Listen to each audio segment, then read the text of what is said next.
Fala, peregrino, seja muito bem-vindo aqui ao canal Fatos Maçônicos. Hoje nós vamos dar uma observada em algumas questões interessantes aqui do Marcelo VN, né? Teorias de conspiração, o que a maçonaria faz, qual o objetivo da maçonaria? Vocês têm acesso à informação que o governo oculta, né? Alienígenas, paranormal, por que admiram tanto o rei Salomão? Quem é esse Deus com cabeça de bode, seios femininos? Nossa, ligação com a Revolução Francesa e Napoleão. Qual o benefício de ser um maçom? Nossa, queria saber tudo isso. Sou muito curioso. Deu para ver aqui, meu querido Marcelo VN, agradeço o seu comentário, né? Bom, primeiro vou me apresentar. Eu me chamo Luiz Miller, sou mestre maçom e faço parte da Ordem Maçônica Universal. E se você está chegando aqui pela primeira vez, vou fazer um convite do fundo do meu coração, que é faça a sua inscrição aqui no canal Fatos Maçônicos. Já deixa o like e ative as notificações, e assim você vai ficar por dentro de todos esses assuntos que orbitam a maçonaria, né? Sempre um forte abraço à área de membros, o pessoal que colabora aqui com esse projeto, que é o projeto Fatos Maçônicos, sendo membro, né? E recebendo em contrapartida isso daí, lives semanais e muito material bacana que vai aumentar consideravelmente o seu nível de conhecimento com material disponibilizado e também as perguntas que são pontuais lá na área de membros. Né? Tá um frio hoje aqui, né? Tava marcando 3 graus. Tô aqui fora, sou maluco também, né? Então vamos lá, pergunta completa aqui, né? Foi no vídeo que eu fiz maçonaria, é um sistema de magia, né? Daí o Marcelo perguntou, qual o verdadeiro propósito da maçonaria? Né? Já falei em alguns vídeos, Marcelo, até recomendo que você dê uma olhadinha aqui nos vídeos, né? Já são milhares de vídeos, né? Já batemos aí 1000 e poucos vídeos, né? Trabalhando, que acho que 1.300, se eu não me engano, né? Então tem um acervo considerável de assuntos aqui que já foram tratados, né? O objetivo da maçonaria é reintegrar o homem à sua verdadeira natureza a fim de atualizar a sua potencialidade. Esse é o objetivo, né?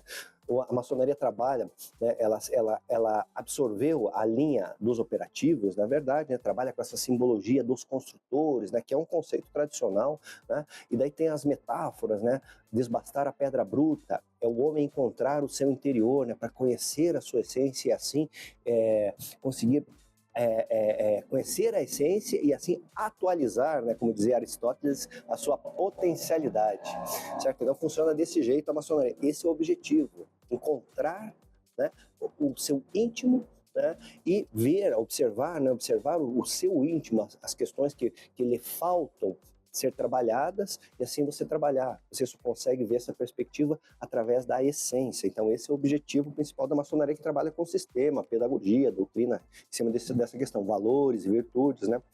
Vocês têm acesso, aqui ó, então esse foi o objetivo, foi a pergunta 1, né? Vocês têm acesso à informação que o governo oculta, tipo vida extraterrestre ou pedras que fazem magia? Tem acesso paranormal? Não tem acesso, né? A maçonaria é um grupo de estudiosos, né?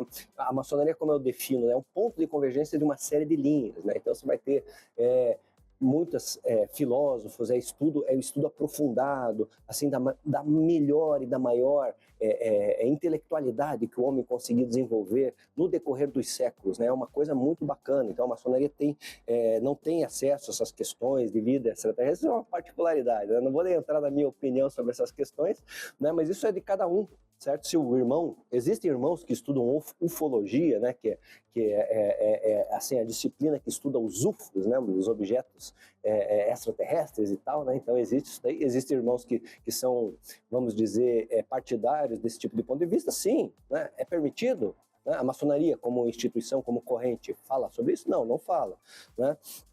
Questões ocultas do governo, a maçonaria seria uma espécie de, como é que a gente pode pôr, de grupo de pessoas que funciona como um conluio, né?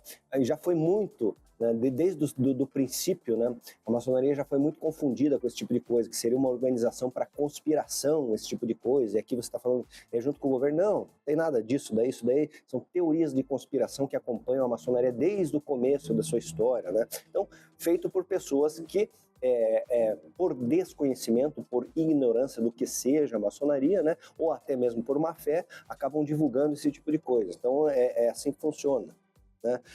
Por que admiram tanto o rei Salomão, né? Na verdade é o seguinte, né, a maçonaria dentro, eu falei ali que ela acabou adotando a questão dos operativos, né, como simbologia, né, paramentos, esse tipo de coisa, sinais, essas coisas que são de natureza dos operativos, né, dos operativos basicamente lá da Idade Média, nas guildas de construtores, né. A maçonaria também ela foi desenvolvida no século XVIII, 1717, mais precisamente, né, esse sistema obediencial, né, e ali começaram a ser trabalhados, né, os graus e os ritos, né, foram melhor estruturados, né, e começaram a se trabalhar algumas temáticas. Mas o linguajar que existia naquela ocasião na Europa, por exemplo, era um linguajar cristão, né? E a Bíblia, claro, é o maior, creio que é a maior fonte de conhecimento, a maior fonte de conhecimento que o homem pode ter, né? Porque lá tem muita informação, né? É uma informação profunda. Para nós que somos aqui do Ocidente, né, na verdade, é uma informação assim muito, ela meio que faz parte da nossa natureza. Nós temos mais facilidade, para nós que somos ocidentais, certo? É meio que natural esse conhecimento judaico-cristão. Então a maçonaria também, por conta dessa circunstância, né, que assim basicamente o jeito de se expressar naquela ocasião era um formato judaico-cristão, certo? A maçonaria acabou adotando várias questões e, como exemplo, usa muitas questões relacionadas às Sagradas Escrituras, certo? Então tem essa pegada, né? Certo? Não que a maçonaria seja religiosa, mas ela utiliza como exemplo, né? Não o rei Salomão, a sua sabedoria e tal, né? Ele construiu, não, basicamente assim, o que a gente vê nessa questão, né? Existiam os tabernáculos, né? Que eram basicamente tendas para aquele povo nômade, né? E eram tendas, lona, tipo lona, né? Como a gente vê hoje, né? E que o povo era nômade, né? E ele resolveu fazer o tabernáculo de pedra, que foi um palácio, né? Um palácio para o Deus Criador, né? O Deus judaico-cristão. Então, a maçonaria acaba estudando essa questão e tem muito simbolismo lá na questão do rei Salomão, na construção do templo. Então é por isso, né, que a maçonaria acaba adotando essa questão. E não porque o rei Salomão era tido, né, dentro das Sagradas Escrituras como o homem mais sábio do mundo. Então isso é importante também, né? Então, quem é esse Deus com cabeça de bode e seios? Ligação com a... Não, primeiro, quem é esse Deus com cabeça de bode e seios? Isso daí é erroneamente, né, atrelado à maçonaria, né, que é o tal do Baphomet. Tem vídeos que eu já falei sobre isso, quem que é o Baphomet, o que são esses seios, o que são as asas, o chifre, o achote, né, porque tem pé de bode, né, por que falam que os maçons adoram esse tipo de divindade. Então a questão é a seguinte, né, primeiro essa questão do Baphomet, tá lá no meu livro lá, Cavaleiros Templários de A a Z, né, quando os templários eles passaram pelo interrogatório, certo?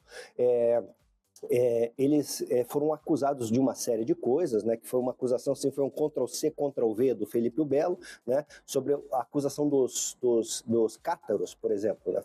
Tinha os cátaros, né, que era uma linha, né, a igreja de Roma naquela ocasião era contra os cátaros, então tinha um processo contra os cátaros, né, o Felipe o Belo basicamente, o Papa Clemente, né, pegou e fez um Ctrl-C, Ctrl-V, né, junto com o rei Felipe, né, e fizeram a acusação dos Cavaleiros Templários baseado na acusação dos cátaros. Daí prenderam os caras, afinal de contas, aquele negócio todo, e começaram a interrogar.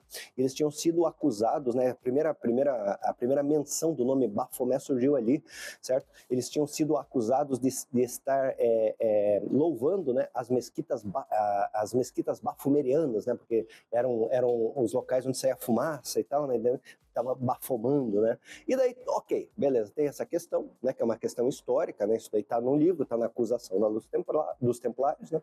E depois nós temos já em 1800, entre 1830 e 1850, para ser mais preciso, né, o Eliphas Levi, né, que foi o iniciador do que a gente chama movimento ocultista, é uma linha, isso daí, o ocultismo é uma linha, né, que traz uma série de assuntos, né? E o Eliphas Levi fez um livro lá que chama-se Dogma e Ritual de Alta Magia, e nesse livro ele colocou lá a foto desse que seria o Deus Pan, né, seria um agregado assim, de uma série de símbolos antigos, né? Ele quis amalgamar tudo aquilo numa figura antropomórfica, né? E daí surgiu o tal do Baphomet. E daí nós temos o Léo Táxio, né, que era o grande detrator da maçonaria e da Igreja Católica naquela ocasião, que usou de forma bastante incisiva essa figura para acusar, né, os maçons de estarem adorando algum tipo de divindade, sendo que nos sistemas maçônicos não existe adoração a nada. Isso é uma bobagem, né? Depois o Léo Táxio desmentiu essa história, né? Mas ficou, né, depois que já tinha explodido a história, né, depois para a retratação nunca se faz, acontece alguma coisa, né? Se acusar de alguma coisa, né? Estourou na mídia hoje em dia, né? Primeiro você vai ser acusado, você vai ser queimado ainda pela opinião pública, né? Mesmo que depois a pessoa veja que é mentira, que aquilo lá não tem nada a ver, né? Já ofuscou sua imagem. Então foi o que aconteceu nessa ocasião com a maçonaria, que não tem nada, não tem bafomé, cara, e nenhum, pelo menos na maçonaria regular, e nenhum rito, né, em nenhum grau da maçonaria existe esse tipo de coisa. É uma bobagem, né? Uma bobagem, né? O contexto do Bafomé, os elementos que ele representa, né, terra, água, fogo, ar, sim, é estudado na maçonaria, né, mas não o Bafomé, né, como uma espécie de bode de culto, alguma coisa do tipo, nada, isso daí é besteira, isso daí é, quem fica divulgando esse tipo de coisa deveria estudar com mais profundidade, né, porque além de falar bobagem, né, induz os outros ao erro, então não tem nada a ver isso na maçonaria. Depois aqui, ligação com a Revolução Francesa e Napoleão. Não, na verdade, a Revolução Francesa, né, ela também teve um impacto dentro da maçonaria, né, a maçonaria anterior. A Revolução Francesa, ela culminou, na verdade, né, 1779, né, com a queda da Bastilha. 1789, agora me fugiu, certo? Mas enfim, foi caminhando, né? E a maçonaria era uma instituição que estava se formando lá já tinha uma formação, já estava estruturada, né? Mas ainda em construção naquele momento, né? E tem muitos irmãos que faziam parte da questão da Revolução Francesa, né? Mas não foi uma unanimidade, né? As instituições maçônicas naquela ocasião era o Grande Oriente da França, né? Não tomou partido, né? A maçonaria não toma partido nessas coisas, porque você tem irmãos que eram favoráveis naquela ocasião, por exemplo, da monarquia, que se continuasse a monarquia absolutista, e outros que queriam a república, né? Que acabou acontecendo, certo? Então, essa aqui é a questão. E depois perguntou de Napoleão, né? Napoleão era um partidário, né?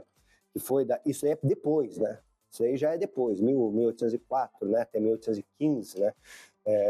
Daí, o que acontece? O Napoleão, pelo que consta, ele não era maçom, mas ele vivia cercado de maçons e era muito simpático à maçonaria, certo?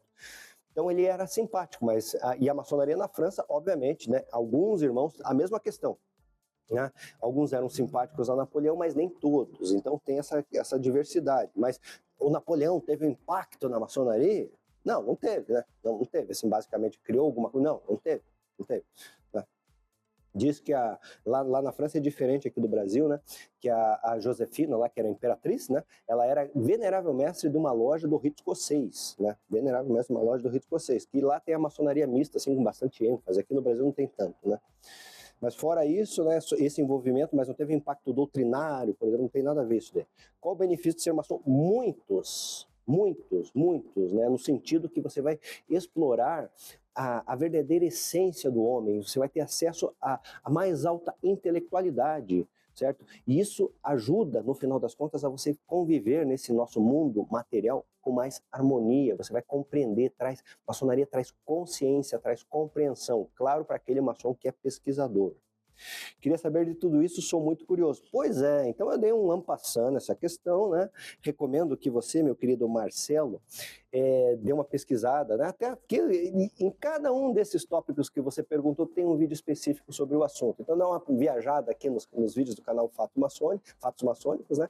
E tire todas as suas dúvidas. Como você fez essa pergunta, muito relevante, eu também convido você que está olhando esse vídeo aqui agora, você aí que está olhando esse vídeo, também faça seus questionamentos aqui, né? Que de repente eles viram vídeos, né? Nada que você colocar aqui, né? Pode ser besteira, você acha que é besteira, que não sei o quê, não, mas às vezes a sua dúvida é a dúvida de muitas pessoas, e você com a sua dúvida pode estar ajudando muitas pessoas colocando seus comentários aqui, né? Que vão se tornar vídeos.